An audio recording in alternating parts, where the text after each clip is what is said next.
Meus irmãos e amigos, quero saudar a todos com a paz de Cristo. Hoje temos o privilégio de dar continuidade nos estudos panorâmicos das Escrituras Sagradas.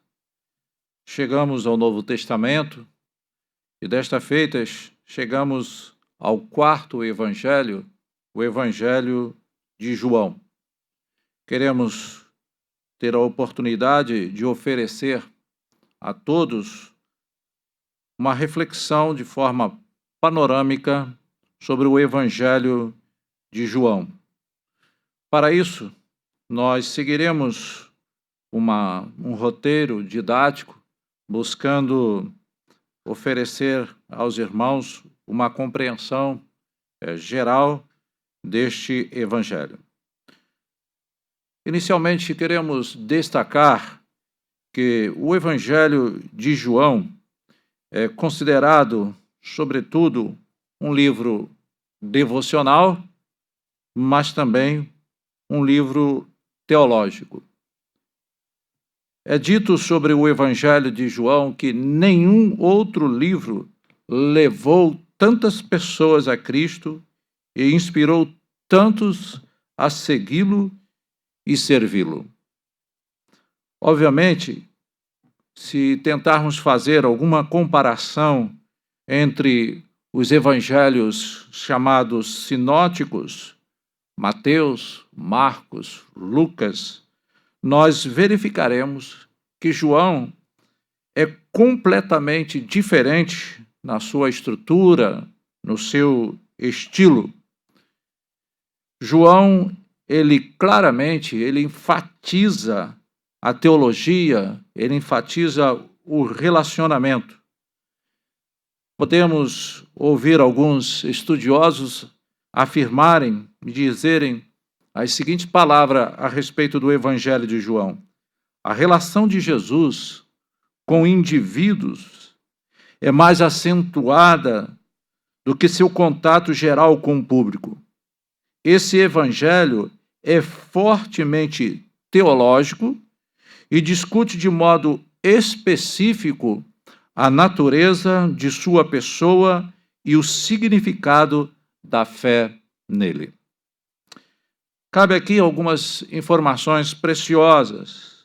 São elas quanto à data, a provável data em que João escreveu este evangelho. Entre o ano 85 ao ano 90 depois de Cristo. Seu público-alvo foram os cristãos da Ásia Menor. A expressão considerada uma expressão-chave do Evangelho de João é a expressão Cristo ou Deus. E este é um dos grandes propósitos do Evangelho de João, mostrar que Jesus, ele é humano, mas Jesus é divino. Nós verificaremos, sobretudo no final de nosso estudo, que uma grande probabilidade de João escrever o Evangelho era também uma apresentação de uma refutação quanto ao movimento chamado gnosticismo. Por isso, João vai trabalhar a questão de mostrar que o Verbo se fez carne, o Verbo habitou entre nós. João busca trabalhar isto, mostrando então a humanidade de Jesus e a divindade de Jesus. Uma informação importante para nós: o capítulo 20, o verso 30 e o verso 31 são considerados os versículos-chave do Evangelho de João. E eu quero ler com vocês neste momento. João, capítulo 20, o verso 30 e o verso 31 são classificados como os versos-chave do Evangelho. E está escrito assim: na verdade, fez Jesus diante dos discípulos muitos outros sinais que não estão escritos neste livro. Estes, porém, foram registrados para que creias que Jesus é o Cristo, o Filho de Deus, e para que, crendo, tenhas vida em seu nome. Observem as palavras, e voltaremos nela ao final, quando João diz: estes sinais, porém, foram registrados para que creias que Jesus é o Cristo, o Filho de Deus, e para que, crendo, tenhais vida em seu nome. Então, este é o verso considerado o versículo-chave do Evangelho de João. Um esboço precioso e importante para nós quanto ao Evangelho de João, ele pode ser dividido em duas partes. Tente gravar isto. Do capítulo 1 ao capítulo 12, a primeira parte, e ela pode receber a classificação do termo para que creias. Do capítulo 13 ao capítulo 21, que é o capítulo final, a segunda divisão, e ela pode receber a denominação de para que tenhais vida. Um pouco mais a respeito deste esboço. Então, a primeira parte, que é chamada para que creias, capítulo 1, apresenta a encarnação de Jesus. Capítulo 2 ao capítulo 4, apresenta a apresentação de Jesus. O capítulo 5 ao capítulo 12, a oposição ou as oposições que Jesus sofreu em seu ministério. Então, esta é a primeira parte do esboço de João. Outra vez, a parte que chamamos de para que creiais. A segunda parte, que é denominado para que tenhais vida, do capítulo 13 ao capítulo 17, recebe a classificação da preparação para a crucificação, a entrega de Cristo Jesus, o sacrifício de Cristo Jesus. E do capítulo 18 ao capítulo 21 é registrado a rejeição que Jesus sofreu no seu ministério, na sua obra, no seu serviço aqui na terra. Pois bem, este é um esboço simples, mas precioso para todos nós. O material que utilizamos como um apoio didático, ele nos oferece o que é chamado de João em uma sentença. E ele, então, em uma sentença, resume o Evangelho de João, dizendo assim: João mostra Deus agindo na história por meio de Jesus, o Filho de Deus, narrado com uma perspectiva pós-ressurreição.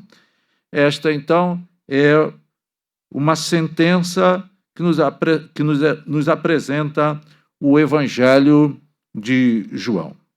Mas, seguindo o nosso estudo panorâmico, nós podemos aprender um pouco daquilo que chamamos das características do Evangelho, ou características específicas do Evangelho de João. E a primeira característica é sobre o próprio autor, João. Eu sei que muitos de nós sempre faz uma pergunta: quem é este João? Este João, ele escreveu outros livros do Novo Testamento? Então, eu começo a falar deste autor, João, dizendo que ele foi bispo em Éfeso e também dizendo que ele é autor de 3 epístolas, 1 João, 2 João, 3 João, e ele também é o autor do Apocalipse. Isto mesmo, João, ele é autor do Evangelho de João, ele é autor das 3 epístolas e ele é autor do Apocalipse.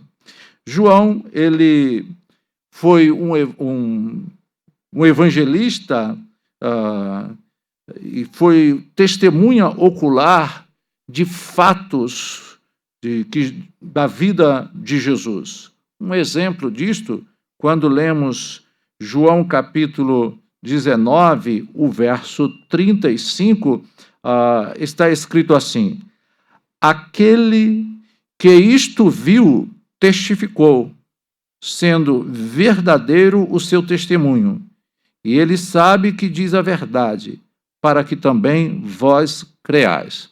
Observem que João está dizendo que ele viu o que Jesus fez, o que Jesus realizou, o que Jesus sofreu, aquilo que Jesus passou em sua vida, em seu ministério. Ele então registra: aquele que isto viu, testificou, sendo verdadeiro o seu testemunho, e ele sabe que diz a verdade, para que também vós creais.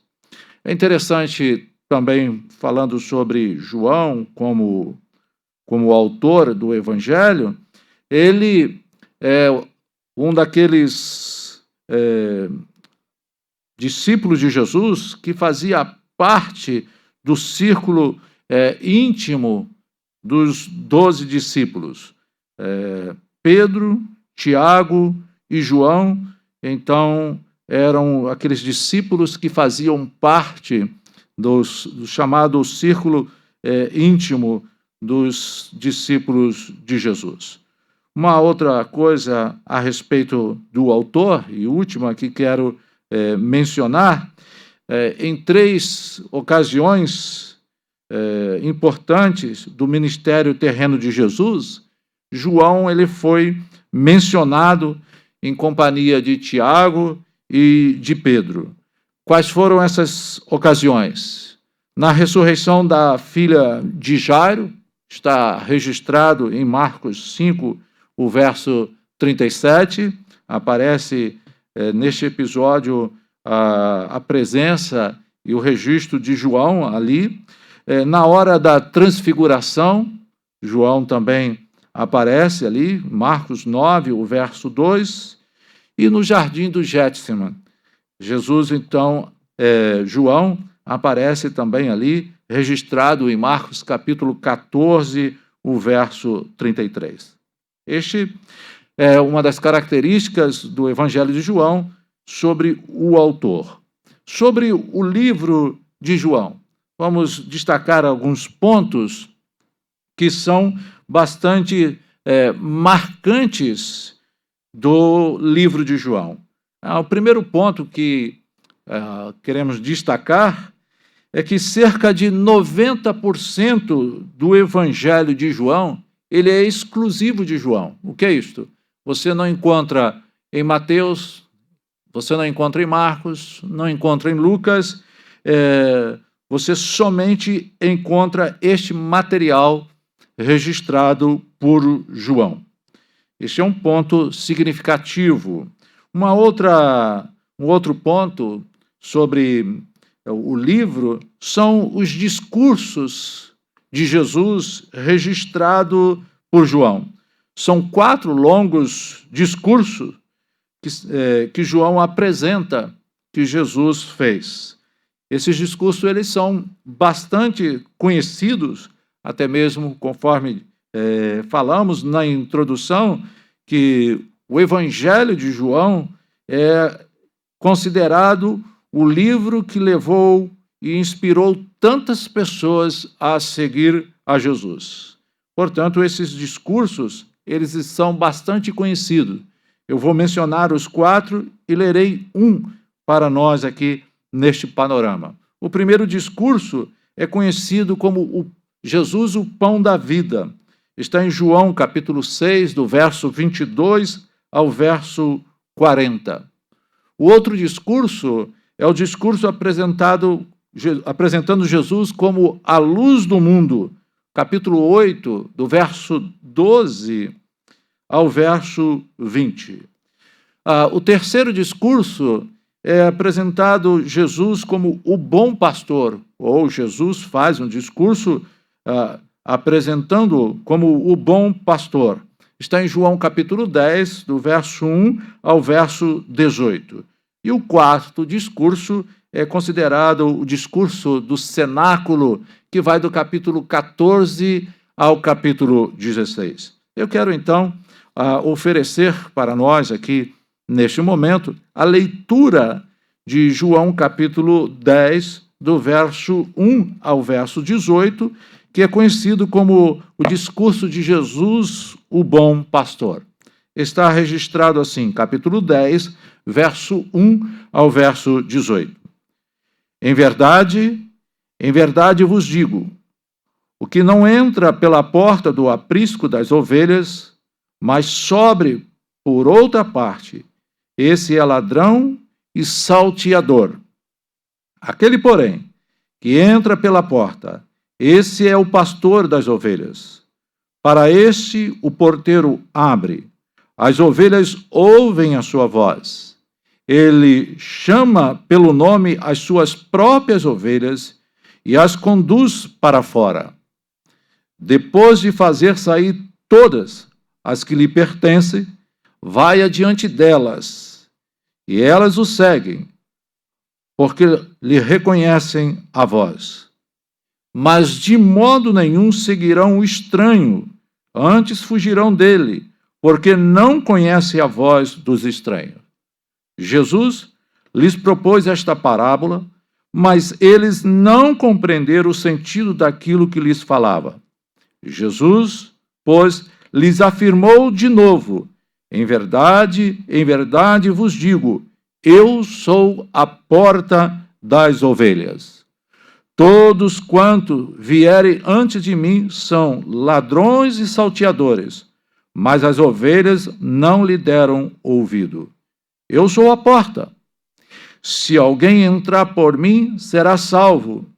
Entrará e sairá e achará pastagem. O ladrão vem somente para roubar, matar e destruir. Eu vim para que tenham vida e a tenham em abundância. Eu sou o bom pastor. O bom pastor dá a vida pelas ovelhas. O mercenário, que não é pastor, a quem não pertence as ovelhas, vê vir o lobo, abandona as ovelhas e fogem. Então o lobo as arrebata e dispersa. O mercenário foge, porque é mercenário e não tem cuidado com as ovelhas. Eu sou o bom pastor, conheço as minhas ovelhas, e elas me conhecem a mim.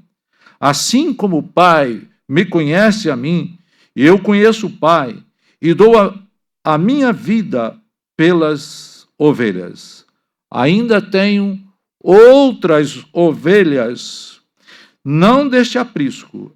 A mim me convém conduzi-las. Elas ouvirão a minha voz. Então haverá um rebanho e um pastor. Por isso, o Pai me ama, porque eu dou a minha vida para reassumir. Ninguém a tira de mim, pelo contrário, eu espontaneamente a dou. Tenho autoridade para entregar e também para reavê-la. Este mandato recebi de meu Pai. Este, portanto, foi um discurso de Jesus e é chamado o discurso de o bom pastor. Apresentamos aqui, portanto, os 4 discursos registrados por João, discursos feitos por Jesus. Um outro destaque também, que vale a pena falarmos do Evangelho de João, são os diálogos. A história de Cristo revela alguns diálogos notáveis que conduziram homens e mulheres à fé no próprio Senhor Jesus Cristo. Que diálogos são esses? O diálogo com os primeiros discípulos, nós encontramos isto no capítulo 1, do verso 35 ao verso 51. O diálogo tão conhecido por nós com Nicodemos, aquele líder dos fariseus que foi ter com Jesus à noite, registrado no capítulo 3, do verso 1 ao verso 15. Também o diálogo extremamente conhecido no Evangelho de João, que é o encontro da mulher samaritana com Jesus, registrado no capítulo 4, do verso 1 ao verso 30. Também temos o diálogo do cego de nascença. Jesus o curou, pois posteriormente houve este diálogo de Jesus com este cego, capítulo 9, do verso 1 ao verso 12. Eu quero, inclusive, ler para vocês a cura do cego de nascença. Eu disse posteriormente, perdão, Jesus, o texto diz assim, João capítulo 9, do verso 1 ao verso 12. Caminhando Jesus, viu um homem cego de nascença, e os seus discípulos perguntaram, Mestre, quem pecou, este ou seus pais, para que nascesse cego? Respondeu Jesus, nem ele pecou, nem seus pais, mas foi para que se manifestem nele as obras de Deus. É necessário que façamos as obras daquele que enviou. Enquanto é dia, a noite vem, quando ninguém pode trabalhar. Enquanto estou no mundo, sou a luz do mundo. Dito isso, cuspiu na terra e, tendo feito lodo com a saliva, aplicou aos olhos do cego, dizendo-lhe, vai, lava-te no tanque de Siloé, que quer dizer, enviado. Ele foi, lavou-se e voltou vendo. Então os vizinhos e os que antes o conhecia de vista como mendigo, perguntavam, não é este o que estava sentado pedindo esmolas? Uns diziam, é ele, outros, não, mas se parece com ele. Ele mesmo, porém, dizia, sou eu. Perguntaram-lhe, pois, como te foram abertos os olhos? Respondeu ele, o homem chamado Jesus fez lodo, untou-me os olhos e disse-me, vai ao tanque de Siloé e lava-te. Então fui, lavei-me e estou vendo. Disseram-lhe, pois, onde está ele? Respondeu, não sei. Este é considerado um diálogo de Jesus com o cego de nascença, registrado em João capítulo 1, o verso 12. Um outro diálogo, também bastante conhecido, é o diálogo de Jesus com a família de Lázaro, que está no capítulo 11, do verso 1 ao verso 46. Cito estes pontos sobre o livro de João, pois eles são extremamente significativos para nós. Mas seguindo em nosso panorama deste evangelho, uma terceira abordagem para nós, e esta talvez vá nos acompanhar praticamente até o final de nosso panorama, é a respeito do chamado o número 7 no Evangelho de João, que significa, o número 7 tem uma importância significativa nas Escrituras, devido ao sentido da perfeição, da completude. Então, nós encontramos no Evangelho de João 7 sinais, 7 testemunhos e 7 confissões. Os sinais, eles revelam o poder de Cristo. Os testemunhos, eles dimensionam a fé em Cristo. E as confissões, elas ratificam a messianidade de Cristo. Vamos, então, ver esses 7 sinais, esses 7 testemunhos e estas 7 reivindicações de Cristo. Os 7 sinais, ou também os 7 milagres. Nós vamos mencioná-los e vamos também mencionar a demonstração do poder de Jesus. Primeiro milagre, ou primeiro sinal apresentado, registrado por João, é a transformação de água em vinho. Está no capítulo 2, do verso 1 ao verso 11. A transformação de água em vinho. O que Jesus demonstrou do seu poder? Ele demonstrou poder sobre os elementos naturais. O segundo milagre, a cura do filho de um nobre. Isso está registrado no capítulo 4, do verso 46 ao verso 54. O que demonstra isso? Demonstra que a doença, ou seja, a cura, o poder de Jesus sobre a doença, apesar da distância. Eu poderia ler, mas por questão de tempo, quero motivar a cada um de vocês que tentem ler esses milagres e tentem também ver o que estamos chamando aqui a demonstração do poder de Jesus, como neste caso aqui, sobre a doença. O terceiro sinal, ou terceiro milagre, a cura de um homem paralítico. Está no capítulo 5, do versículo 1 ao verso 9. Este é o terceiro milagre. E apresenta o poder de Jesus, apesar do tempo, apesar da doença. O quarto milagre, a alimentação dos 5.000, está registrado no capítulo 6, do verso 1 ao verso 14. Então, apresenta-nos o poder de Jesus sobre a necessidade do homem. O quinto milagre está registrado no capítulo 6, do verso 16 ao verso 21. É o milagre de Jesus andando sobre as águas. Mostra-nos o poder de Jesus sobre a natureza. O sexto milagre, ou o sexto sinal, lemos agora há pouco, está no capítulo 9, do verso 1 ao verso 12, é a cura do cego. Jesus tem poder sobre a doença, apesar da dificuldade. E o sétimo milagre, ou o sétimo sinal registrado por João, está no capítulo 11, do verso 1 ao verso 46, que é a ressurreição de Lázaro, mostrando o poder de Jesus sobre a morte.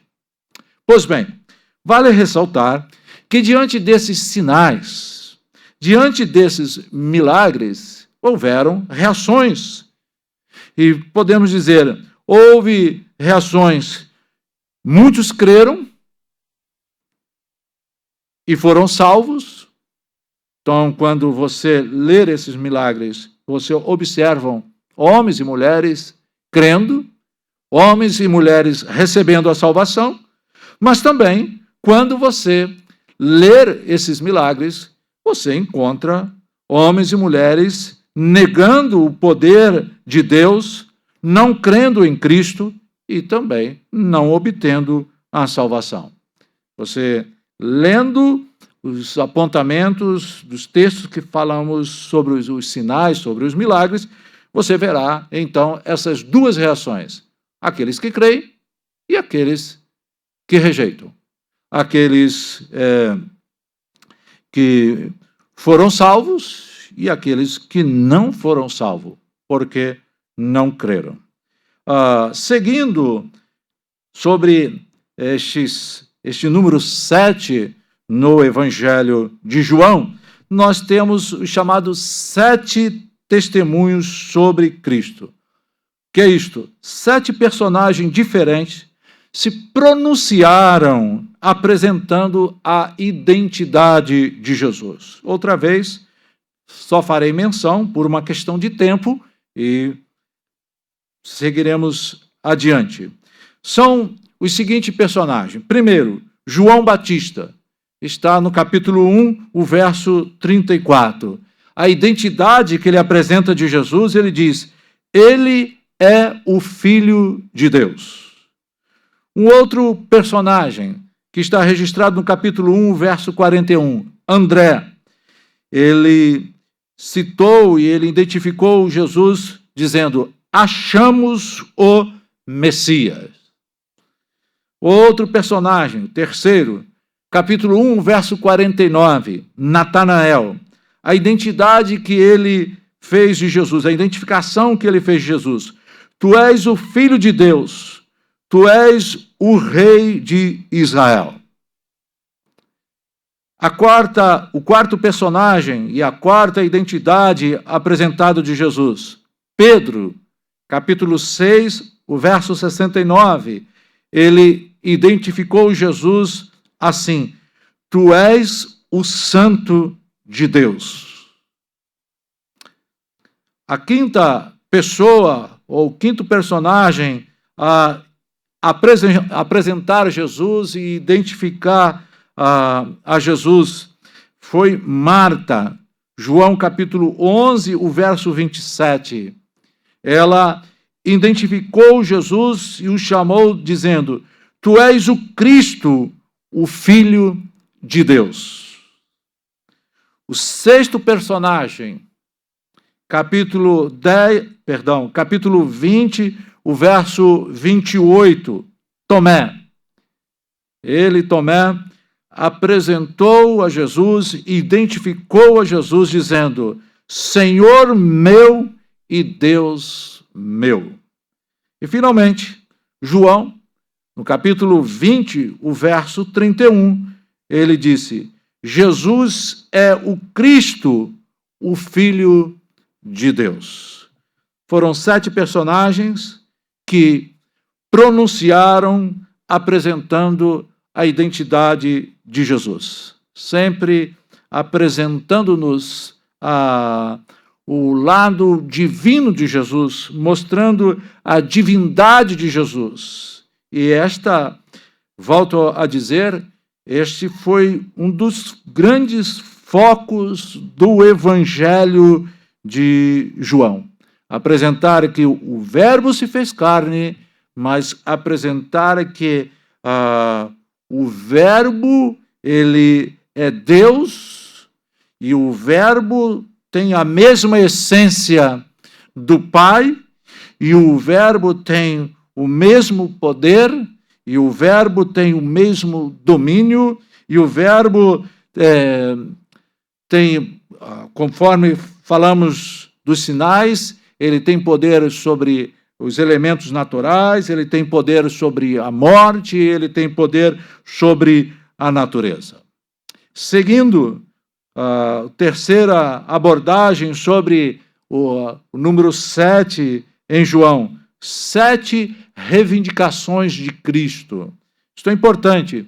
Jesus Cristo, ele fala em João capítulo 8, o verso 58, ele diz assim: antes que Abraão existisse, eu sou.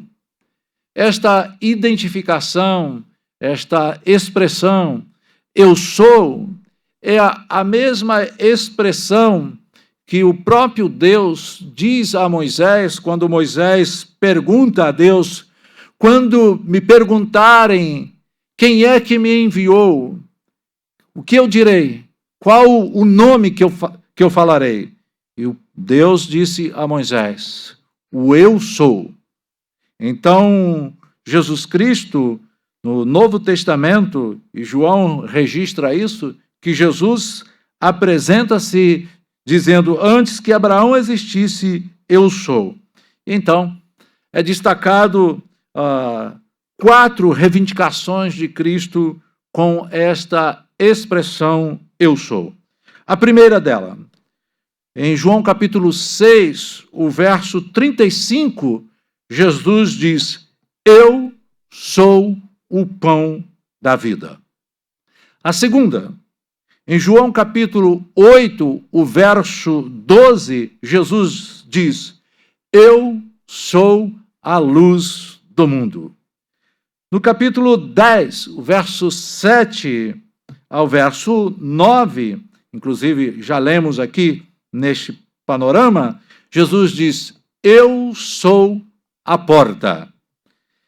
No capítulo 10, do verso 11 e o verso 11 e o verso 14, Jesus diz: eu sou o bom pastor. No capítulo 11, o verso 25, Jesus diz: eu sou a ressurreição e a vida. Vai entendendo isto? Jesus apresentando-se e dizendo: eu sou. No capítulo 14, o verso 6, Jesus apresenta-se dizendo: eu sou o caminho e a verdade e a vida. E, finalmente, a sétima reivindicação de Cristo, mostrando a sua divindade, mostrando a sua essência coigual com o Pai, ele diz, capítulo 15, o verso 1, eu sou a videira verdadeira. Queria aproveitar e fazer uma aplicação para nós.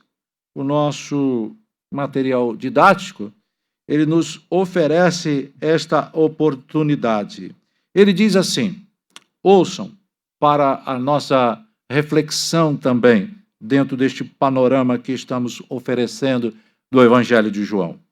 Agora, você tem muitas evidências que comprovam Cristo como Deus. O que pretende fazer com essas informações? E vem, então, uma aplicação maior. Viva para Cristo anunciando essas informações. Então, eu diria que é mais do que informações. Nós passamos a ter conhecimento do próprio Jesus apresentando-se como eu sou o pão da vida, aquele que sacia a necessidade do homem, aquele que supre a necessidade do homem, que diz respeito ao seu relacionamento para com Deus. Nenhuma outra fonte pode saciar. Quando Jesus diz, eu sou a luz do mundo, Jesus está dizendo, olha, o mundo está em trevas. E a única fonte que pode realmente trazer luz sou eu, Jesus. Então, são mais do que informações. Quando Jesus diz, eu sou a ressurreição e a vida, nós estamos ouvindo o ensino de Jesus, se ele é a ressurreição, ele está nos dizendo que só nele, em Jesus, há esperança. Se Jesus é a ressurreição, nós também entendemos que fora de Jesus Cristo estamos mortos. Se Jesus diz que ele é a ressurreição e a vida, nós aprendemos que vida em plenitude nós só encontramos em Jesus Cristo. Por isso, ele vai nos dizer, eu vim para que tenham vida, e vida em abundância. Caminhando, então, para o ponto final de nosso panorama do Evangelho de João, nós queremos abordar o quarto e último ponto sobre o Evangelho de João, falando que é o Evangelho da defesa da fé. O professor Carlos Oswaldo, ele disse o seguinte, que o Evangelho de João também poderia ser chamado o Evangelho do conflito entre a fé e a incredulidade. Porque desde o princípio até os eventos finais do livro, a apresentação do Messias provoca confiança e incredulidade, com os resultados naturais de bênção e condenação. Tente entender aqui o ponto que o professor Carlos Oswaldo abordou e sugeriu. O Evangelho de João, ele nos apresenta homens que ouvem os ensinos de Jesus e creem e recebem. E por isso Jesus diz: eu vim para que tenhas vida. Mas também nos apresenta aqueles que ouvem e não creem e não recebem. E por isso nós ouvimos João falar de Jesus e João fazer uma explanação de Jesus, e quero ler aqui com vocês, capítulo 3, a partir do verso 16, João, falando sobre a missão de Jesus, ele diz assim: porque Deus amou o mundo de tal maneira que deu o seu Filho unigênito para que todo o que nele crer não pereça, mas tenha a vida eterna. Observe que todo o que nele crê. E ele então segue: porquanto Deus enviou o seu Filho ao mundo, não para que julgasse o mundo, mas para que o mundo fosse salvo por ele. Quem nele crê, observem, não é julgado. O que não crê já está julgado, porque não crê no nome do unigênito Filho de Deus. Observe que o que o professor Carlos Oswaldo nos apresentou, que o Evangelho de João é um conflito entre fé, aqueles que creem, quem nele crê, e incredulidade, conforme lemos, quem nele crê não é julgado. O que não crê já está julgado. E ele segue, desde o princípio até os eventos finais do livro, a apresentação do Messias provoca confiança, aqueles que creem, aqueles que recebem, e provoca incredulidade, ou seja, aqueles que não creem, aqueles que não recebem, aqueles que não confiam, aqueles que não se arrependem. Então ele diz, com os resultados naturais, bênção para aqueles que creem, a vida eterna, e condenação, o julgamento, conforme lemos no verso 18. O que não crê já está julgado, porque não crê no nome do unigênito Filho de Deus. João, então, ele apresenta o seu evangelho de maneira que, quando ele está encerrando, e agora voltamos ao verso 30 e 31 do capítulo 20, que é considerado o versículo-chave de João. Por que voltamos aqui? Porque João diz assim, neste verso, apresentando a razão pelo qual o evangelho de João foi escrito. Na verdade, fez Jesus, diante dos discípulos, muitos outros sinais. Falamos dos milagres, dos 7 milagres, dos 7 sinais apresentados por Jesus, que não estão escritos neste livro, no livro que João escreveu. Estes, porém, foram registrados para que creiais. Observe isso, a ênfase que João dá. Para que creiais que Jesus é o Cristo, o Filho de Deus. E vale destacar que esta expressão creiais é descrita, com algumas variações, é descrita cerca de 98 vezes no Evangelho de João. Então, seguindo, para que creiais que Jesus é o Cristo, o Filho de Deus, e para que, crendo, tenhais vida em seu nome. Então, voltando a repetir, 98 vezes João expressa dizendo, creiais. O que significa isto? Significa entrega total, entrega plena a Cristo e entendimento do que é ser igreja. E a palavra vida que João usa para que creiais e crendo tenhais vida em seu nome. O que significa isso? É o significado claro do que é concedido na salvação. É a mais alta experiência que o homem pode experimentar. Quando um homem, quando uma mulher crer em Cristo Jesus, como João diz, o que foi registrado neste evangelho foi registrado com um foco, com um propósito, para que creiais que Jesus é o Cristo.